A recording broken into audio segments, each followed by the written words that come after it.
this space, but it will be completely, hopefully redone in 2036 whenever the 100 year of that building is completed. Our show today is 23 days long, and we continue to want the community to join us out there as much as possible. And we don't care why they come, we just want them to come, and then come again, and then bring friends, and then come over here to the Cowgirl and see everybody. So that's one of our huge things with the community. Our livestock show that we have is a major livestock show.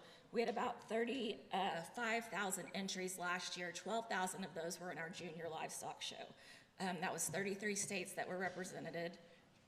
243 of the 254 counties were represented. Another quote from our guys is, "We missed 11 of them, and where the hell are they at?" So we'll figure that out at some point. We've got, during the stock show, about 200,000 square feet of shopping, which is going to be your bling, your tractors, clothing, jewelry, anything you can look for out there. We've got 6 acres of bidway, and then we have a professional rodeo that the PRCA sanctions about 800 rodeos a year, and we're always in the top 5, and that's due to purse size, so we've been able to be successful with that. We're a 501c3, which means we're a nonprofit status, and there's 2 ways we give back through our nonprofit, and one is in Texas Education of Youth scholarships. We also give grants as well to educational places, and then we also work on repairing the Will Rogers Memorial Center and putting money back into that to improve, and all of that stuff. The facility, if y'all don't know this, is owned by the city, and they run it for 11 months out of the year. We run it for 1 month out of the year. We take it wall to wall during that. We pay for all of the utilities, the workers. We do all of those things, and then come stock show time, we have a 30-day lease with them for our event specifically. Since 1944, when the stock show moved out here, we've invested over $85 million into the Will Rogers complex and made repairs, improvements, and then donated that back to the city. If we continue to help the city with improvements and bring gun shows and bridal shows, more horse shows and all of that, we really can help with the economic impact here in the city. The stock show alone is about $115 million economic impact, and then with all the combined year round, it's about $300 to $400 million.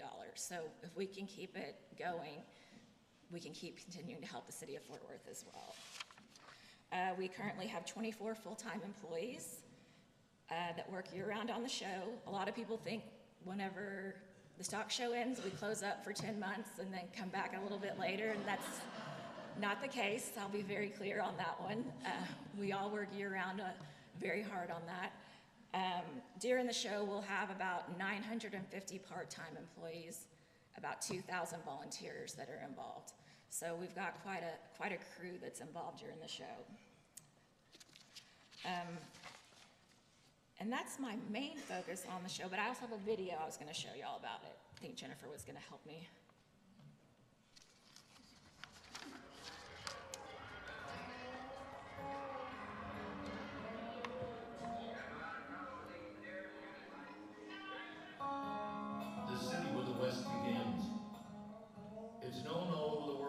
Timeless heritage and traditions. But Fort Worth wouldn't have its rich identity and character without the event we simply call the Stock Show.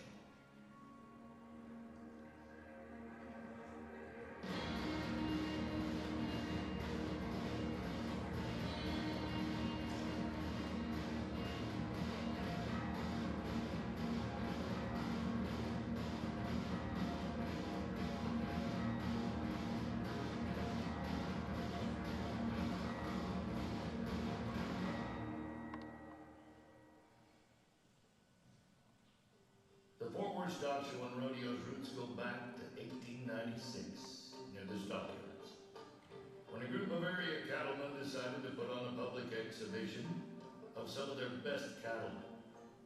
Their purpose, it said, was to create an educational showcase for the great livestock industry. The stock show also grew quickly, and its leaders knew a permanent home was needed Mark Burnett, with the financial assistance of Armour and Swift, raised funding for the construction of the Northside Coliseum, which was hailed as the most dynamic and opulent livestock pavilion in the Western Hemisphere when it opened in 1908. The next 3 decades brought growth, then uncertainty. When at the height of World War II, the 1943 show was canceled as Americans were devoting every resource possible to the war effort. Even livestock facilities were being used to build aircraft parts. By then, 2 other legendary stock show leaders, Amon G. Carter and Van Zandt Jarvis, had paved the way for 3 of Fort Worth's most iconic landmarks: the Will Rogers Coliseum, Tower, and Auditorium. The Art Deco masterpiece became the stock show's new home in 1944. Since then, the stock show has poured more than $60 million into the Will Rogers Memorial Center. Working alongside the city of Fort Worth, this public-private partnership has made what most people simply call Will Rogers the nation's premier equestrian and livestock exhibition facility. Educating tomorrow's agricultural leaders goes to the heart of what the stock show is all about, playing an important role in the lives of generations of 4-H and FFA members. Each year, livestock raisers from more than 40 states enter the stock show's exhibition and competitions. They put their best genetics to the test, renew friendships, and consign their cattle and horses to high-stakes auctions with sales in the millions. In all, more than 30,000 animals are exhibited.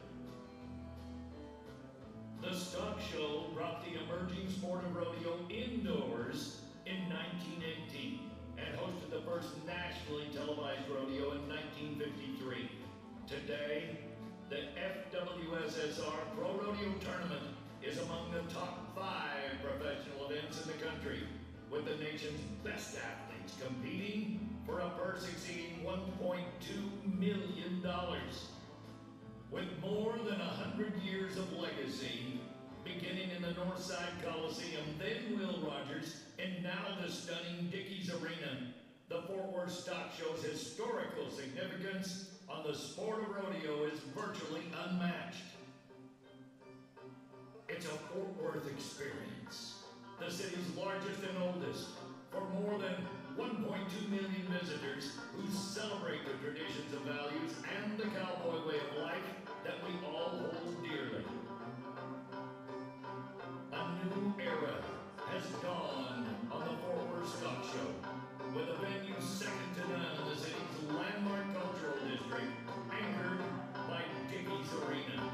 The stock show continues to reach new heights by showcasing the great livestock industry to a growing and increasingly diverse population, propelling us to an even brighter future. The Fort Worth Stock Show and Rodeo. This thing is legendary.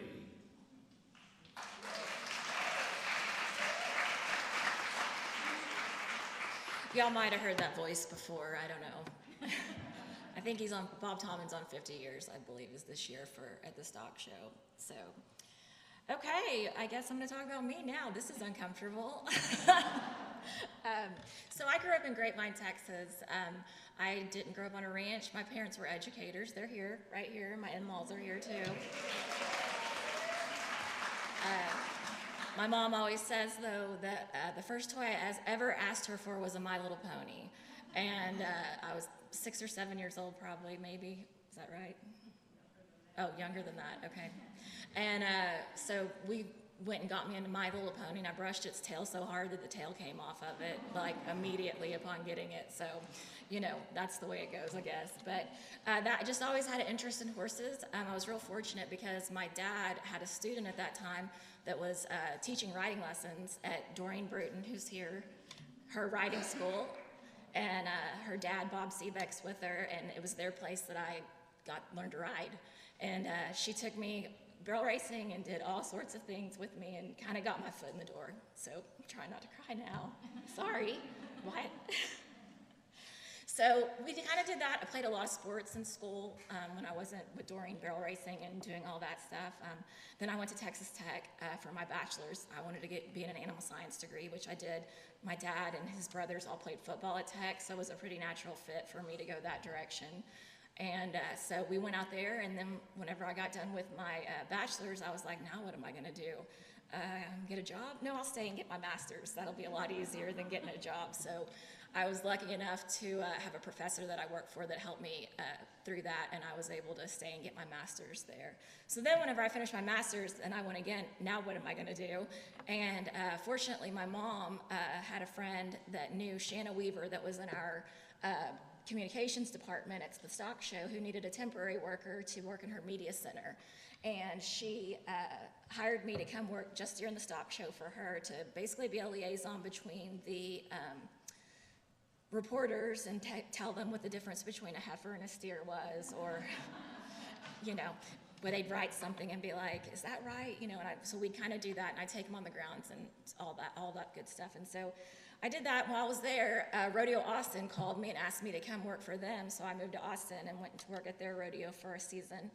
I worked in their operations department, which is very different from the media center. I was cranking midnight lights up for people and filling gas and doing a lot different operations there than I was here. But while I was there, Fort Worth actually called me and asked me if I'd like to come interview for a job, which I did, and thinking, you know, Fort Worth is kind of my home, so it might probably be good to come back there. And so I was interviewed by Bob Watt, which Susan, his daughter's here, and Jerry, his wife, is here, and he gave me the full interview and said, all right, Lauren, we're gonna hire you, but let's put you on 90 days and see how this goes. And I was like, yes, sir, Mr. Watt. And so I wish he was here today because I don't know if I'm off that probation yet. He never told me. I don't know, did he tell you? He never told me when I made the 90 days. So that was always fun. And then another good story about Mr. Watt is that I kept calling him Mr. Watt because Doreen had introduced me to him, and she was like, you call him Mr. Watt? And I was like, yes, ma'am.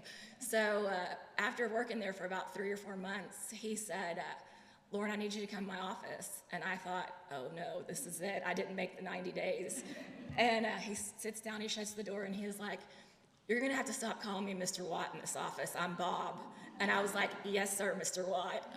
I was like, I've been trained, I can't do that. So anyway, I was the horse show secretary there. I was working with Bruce McCarty. He was the horse show manager. I was promoted there shortly after to horse show assistant manager, I believe. Then I went a little bit different direction and was assistant operations manager, where I got more involved with rodeo and overall grounds maintenance and setup and all that kind of stuff. Stayed there for a little while, and then Bruce actually was promoted to executive vice president, which was kind of cool, I think, and then I was made horse show director. And then now we've recently made another exchange. He went to semi-retirement, and then I went to EVP, and then Ashton, who's right over here, is going to become our new horse show manager. And so I think it's kind of cool to see the progression of Bruce, you know, helping me grow through all of that too. So now I'm in the executive vice president position, and so I know one of the questions is going to be like, what does that mean? Well, that's a good question because I'm not sure yet either. But we've done, I've gotten primarily involved with a lot of the construction processes with this new renovation progress that we're doing. I've done a lot of volunteer work with Rose and Jessica and everybody in our office that we interview every volunteer that comes in before we put them on a committee because our volunteers are so important to us. You know, I said there's over 2,000 of them in our show, and they're really the backbone that helps us do stuff. And so is it September 2nd they have to have it in? Okay, so if you're interested in volunteering, September 2nd is when you have to turn your application in, and then you'll get your little interview, and then we'll see where it goes from there. See if you make the cut. I currently am a Texas director for the American Quarter Horse Association. I've been on the marketing and membership committee for them for almost 13 years, I believe now. I did a leadership program through them as well. The Citizen Support Group for the Mounted Patrol, I'm currently the president for them, which they so graciously showed up today. I didn't even expect them to do that, but they came to support this whole event, which I thought was amazing. We did 13 years of Mustang heritage. Yes. Yeah. So Patty pulled me into the Mustang events, and we did, I think, 13 years of Mustang adoptions and competitions, and she gave me some schooling too. With her and Bruce McCarty, you got to have some thick skin, I'll be honest. And I, involved with the Texas Tech alumni. My husband he's right here too. He went to TC Ranch Management. We do a bunch of stuff with the ranch management program. He works for Bonds Ranch and also sells some real estate, has a cow-calf operation. I get to be a real cowgirl sometimes, but I promise you I'm last choice whenever he needs help. But we met in 2015, I believe. He says when he had hair. Not true. Not true. And got married actually here in the museum in 2017. With him, I got a lovely family. His parents are here, and then I got 2 stepkids, Mackenzie and Adam. She's 22. She just turned 22, and Adam's 16. And he can drive, y'all. It's life-changing.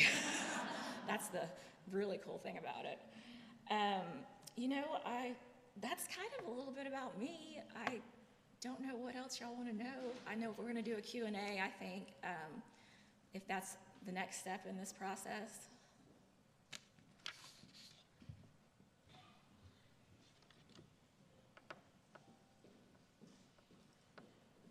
Make sure this microphone's working. It is. All right. So we are, if you have any questions, raise your hand. Ellen and I will have the microphones, and we will come to you, and you can ask Lauren your question. Who would like to kick us off? All right. No. We need to say next. Virginia just said to say long-time listener, first-time caller. For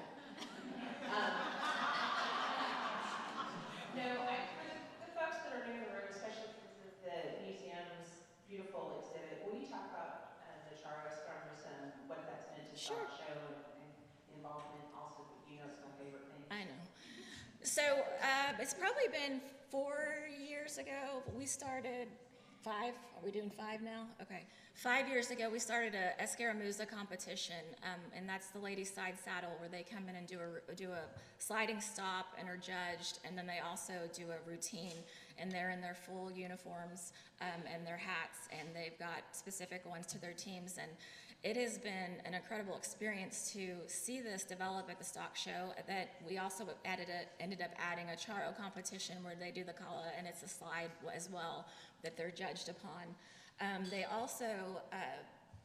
We also were able to include a scholarship component to it, so we give youth scholarships to both the Escaramuza teams and the youth callas. So it's a really cool experience to see, and the exhibit is going to be here that's on Escaramuzas until, how long is it going to be here? Do y'all know? It'll be here for a while. We can get back to you on that. But if you haven't been through the exhibit here, you can see their beautiful dresses, all the pageantry with it, and it's been a really great opportunity for us to bring something new to the stock show that isn't seen at a lot of places here. And it also, allows the Hispanic community to also be more involved and to get more involvement with the stock show and to be more participation of it. And so we've got, I saw her, there she is. We've got an Escaramuza here with us today. So Hilda's here. So and it's Janet's favorite event, so you'll see her there. Jimbo and Terry Lynn come every year, so it's pretty popular. Oh gosh. Lauren, what is your favorite event at the stock show? Barrel racing. I love barrel racing. Oh, I left this out. So when I was in high school and college, the stock show used to not be a women's professional barrel race. It used to be an invitational ranch girls barrel race, and so you had to submit a letter and get references and ask for an invitation each year. And so Doreen had done it forever, and so I grew up coming with her out here to when she was in it all the time, and she had one of the fastest times in that arena ever. 1986. It was the fastest. Hey, it's pretty cool. So anyway, she helped me write a letter to Trey to ask for an invitation, and so I got to compete here for 2 years in the barrel race at the rodeo. You are an absolute master of event production. Oh, thank you. What's the biggest, what's the biggest wreck you've ever found yourself in? Well, you know it involves you. Remember? Bud Light? The horse? Yeah, we almost killed somebody. We were at a Mustang event in, was it Wisconsin? It was at the Wisconsin Fair, right? Well, Wisconsin Horse Fair. I think that's what it was. Midwestern Horse Fair. And Patty's out there putting on a Mustang event. I'm standing on the fence, and we've got all these guys that are riding these horses they've been on for 90 days, you know, that are fresh out of BLM. And this gentleman who was probably close to 70 brings his horse out there, and he's doing all of his tricks, and he puts him on top of a bridge, and I don't think he'd practiced it before. I think he just decided to do it. Stands up in the saddle on the back of that horse, and well, the crowd loved it. Who wouldn't? So everybody starts clapping. Well, Bud Light was the horse's name, and Bud Light did not like the clapping, and Bud Light went to the house, and our friend did not go to the house. He landed flat on his back on that bridge, and I'm climbing the fence, and Patty's running out there, and he just stood up, walked off, trained another Mustang the next year, and I think he's passed now, but he gave us a pretty good scare. All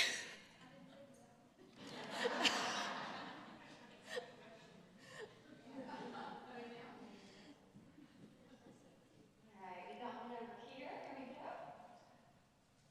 Lauren, talk about what you did to bring breakaway here, since Fort Worth was the first rodeo to add women's breakaway in the PRCA. Yeah. So we started a breakaway roping that was invitational, and it was not in our rodeo. It was in the Justin Arena with a part of our timed event challenges. We could see the sport growing and really had an interest in it, and we knew we couldn't do it in the rodeo at first because it was going to take a while for that growth to get there and for it to be accepted and all of that. So we started inviting the top 5 a year in WPRA breakaway ropers, and then made an invitational, invite 45 other breakaway ropers, and had a side event for them. And we did that for several years, and every year I'd go to the WPRA and say, can we do it again? We're trying for the rodeo. And I had to ask that several times, and we did. And then finally we were able to add it to the rodeo with equal money and get that going. And so it was pretty special to see us build that relationship with WPRA, and then in an event in the Justin, and then watch it in the rodeo arena. And we love breakaway ropers. They're a good group.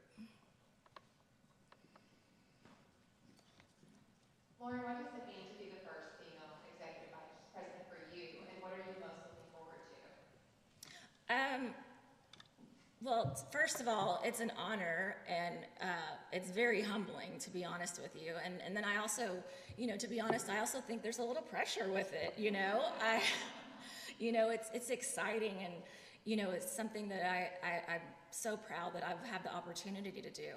I'm looking forward to really being involved with the show as a whole, because I've been so hyper-focused on the horse show for so long, that now getting to be involved in a lot of different aspects besides just the horse show which I love, but, you know, to really get deep into all of that and to get deep into, you know, seeing where we can make the future of this organization go, because like I said at the beginning, you know, we just can't stay stagnant with the world that we're in right now. It's just so different than 129 years ago when it started. Would you talk about a little bit about your work with the mounted police? Sure. And how you take time for all of this? I don't. Yeah, so the Citizen Support Group for the Fort Worth Police Mounted Patrol, it was started by John Justin and Bob Watt, and it was when they figured out there was a need for more horses, more equipment, more trucks back in the 80s, and they developed this support group out of local people to develop it. And so it's been within the hands of Mr. Justin and Mr. Watt since then, and it's just kind of transitioned into me being involved, Ashton's involved, a few other people, and what we do is we raise money for their facility improvements, and we also raise money to buy them horses. So we keep money available, so when they come across something that's a fit for their program, that we are able to fund that so the city doesn't have to. Yes, ma'am. Nancy? Hi, Lauren. Hi. What advice would you give your younger self? Oh, gosh. Don't I have an answer to that question somewhere? You know, I think that I've thought about this a little bit. I think just getting involved, you know, getting involved in any area that, it may not be your area of love, you know, horses was always what I liked, but I did the poultry, pigeon, and rabbit show, you know, I've done cattle shows. I'm not real good at those. You know, I think that was really just getting involved. I got real involved with the auction industry with Bruce. He would take me to every auction that was around. We did taxidermy for a while. We did, you know, just longhorns, a little bit of everything. So I think it's just get involved in the industry somehow. You know, like I said, I wasn't raised in industry. My parents were in education, but this is my home. You know, I've been able to develop this just by trying things that, I mean, I didn't know you could show pigeons, I'll be honest. I knew there were racing pigeons, but I didn't know you could show a pigeon. So, you know, I think just getting involved and trying to figure out, you know, things that'll give you a little more perspective. Hi, Lauren. Hi. This question is kind of similar to what you were just asked. That's okay. But an aunt that has two nieces Okay. that show an FFA, Okay. they had a really hard start going out Okay. as girls. And so not to say what you would tell them what you know now, because that is a lot of knowledge, but what encouragement would you share with the younger crowd of our female FFAs to encourage them that every event is important? It's not just a man's world, because that's what they get told a lot still today, Sure. which is still concerning. But to encourage them that no matter where they go or how they go, because they love coming to the Fort Worth one because we're here Sure. locally. Oh, yeah. They do show at San Antonio and Houston Okay. as well. But what would you give them as advice to stay strong as a female and know that you can work that way up? You know, I just say stick to it. You know, they're going to see your work ethic. They're going to see what you do, and that's going to overpower your gender. You know, stay true to it. You know, there's going to be, no matter what you're doing, there's going to be people that are going to be haters, you know, as we call them now. You know, I just think if you stick to it, put your head down and show them you can do it, and your work is just as good as anybody else's, if not better, just keep going. Hello. Oh, no. Would you explain to ladies how to transition from a construction hard hat to a cowboy hat Yes. on a daily basis? Oh, yeah. And how you like to sweat it? So I found out I'm a head sweater with a construction hat on. This is a, you know, not real exciting topic to talk about that I didn't think would come up, but thank you, Joe. And so I've been wearing a construction hat quite a bit, and so I'll tell you the trick.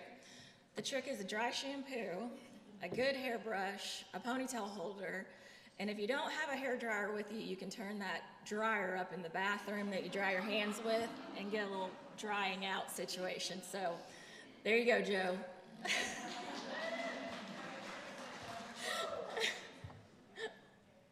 Hey there, Lauren. Where are we? Oh, okay. Oh, gosh. First off, I know how proud Leon and Carla are of you and of your circle of friends. You've got a village and patty cakes there, but I'm just super proud of you. But with everybody in the room, is there just like super like mic drop exciting news that you could announce that's going to happen in 2026? I do have one that's very exciting that I can share. There's others that are exciting, I'm just not ready to share. But we are going to go to an online livestock show entry program this year. And that's going to be huge technology-wise for our office and the exhibitors as well. So Ash, we can call you during those 3 weeks when you won't answer our phone calls? call me? I'm not answering your call. No, Ashton came on board with us at the stock show, and she started getting our horse show involved with online entries, and it made a huge impact. And so that was a good way for us to step our toe into online entries, and this year we'll be able to do livestock shows. So everyone that's here that's on our staff is like pumped, so it's going to be a really great thing. Discerning minds want to know, Lauren, what's your secret to working 16-hour days for 30 straight days? Well,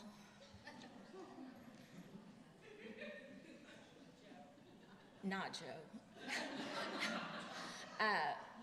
Well, there's several people here. Patrick's probably a lot of it. He takes care of a lot of things for me. I don't know where my brother is. Where is he? Oh, my brother's in the back. My sister-in-law's right here. They have a garage apartment that is my apartment. We have some custody issues over it, and so I stay there a lot to not drive as far and try to get to bed as early as possible. Also, it's Kate's birthday, my brother's birthday back there, so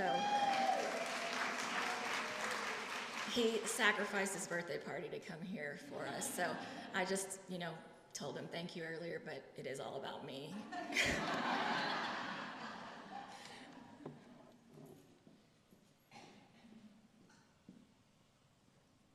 Okay, of course, Jimbo and I are very, very proud of you, but I'm gonna get to like the meat and potatoes. You're gonna be on in every grand entry. How many days straight? TBD. We're not sure yet. So do you have your horse ready? And do you have your outfits picked out? So you have to wear a different one every time. We'll see if I do right. I'm not sure if I'm going to yet, but I do not have my outfits ready because nobody can compete with Elaine Agathert. I mean, hers is on display here. I'm like, my black blazer is going to be real boring with that competition going on. So, but Jimbo did go with Patrick and I to look at a new horse this weekend that is staying at my house. I'm just trying him out,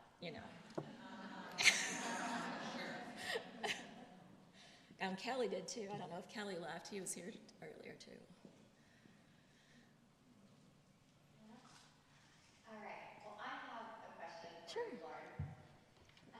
Being that you didn't necessarily grow up in the Western world, the women in these Hall of Fame and the women that you work with are so inspirational leaders. To you, what does it mean to be a cowgirl? Oh, I think there's all kinds of cowgirls, as we can all see here. I don't think you have to be the handiest horseback to be a cowgirl, I think it's grit. I think it's not giving up. I think you can try to hold your own amongst everybody else. I think you can also do all that with maintaining some femininity as well. I think to me that's what a cowgirl is.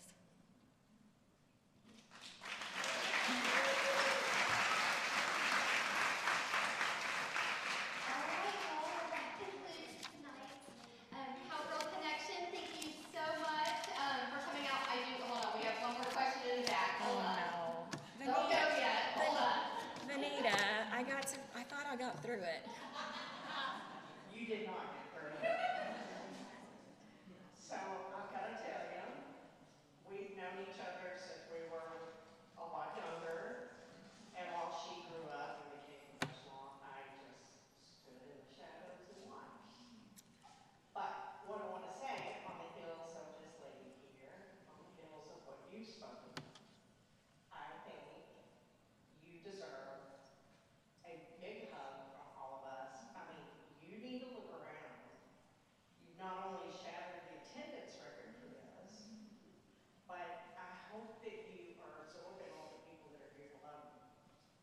I'm so lucky.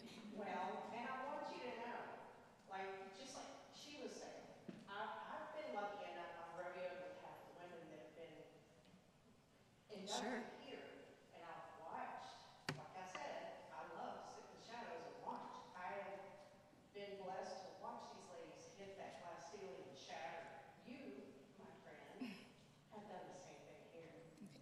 And I think, just like she was bringing up, it doesn't matter the gender, it doesn't matter how many horses you're riding every day.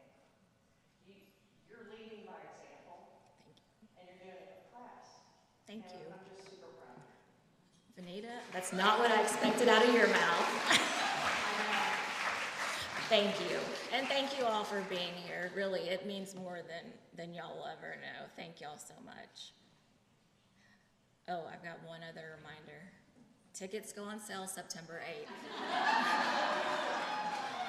If you go online and become an insider, you'll get a pre-option to order on September 4th. So, just so you know, it's coming soon. Thank you guys.